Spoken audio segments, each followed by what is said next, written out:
Sorry আপু and ভাইয়ারা, আমি চলে আসলাম তোমাদের লোভ দেখাতে। ভর্তা আমাদের সকলেরই অনেক প্রিয়, তাই না? আচ্ছা, আমি তো তোমাদেরকে খাইতেই দিয়েছি, তোমরা যদি না খাও সেটাও কি আমার দোষ বলো?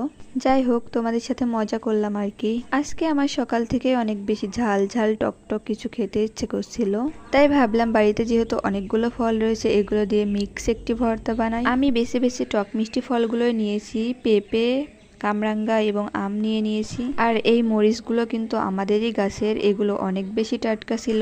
মরিচ বাটলে আমার অনেক বেশি হাত জ্বলা করে, এই জন্য আমি সরিষা এবং মরিচ দিয়ে ব্লিন্ডারে ব্লিন্ড করে নিয়েছি। আচ্ছা, তোমাদের কার কার এমন হয় বলো তো? দেন আমি ভর্তার ভিতর দিয়ে দিয়েছি একটু বিট লবণ, একটু শুকনা মরিচের গুঁড়া আর একটু লবণ। বাসাতে তেঁতুল ছিল না, যার কারণে তেঁতুলটা দিতে পারি নাই। আর এর ভেতরে লেবুর রস দেওয়ার কারণে ফ্লেভারটা আরো বেশি সুন্দর আসছিল। আর এবছরই মনে হয় আমাদের আম ভর্তা খাওয়া শেষ দিন, কারণ আমাদের গাছের সবগুলা আমই পেকে গেছে আর এগুলোও হলুদ হয়ে গেছে। আর আজকের ভর্তাটা খেতে কিন্তু অনেক বেশি মজা হয়েছিল। তো আল্লাহ হাফেজ, বাই বাই।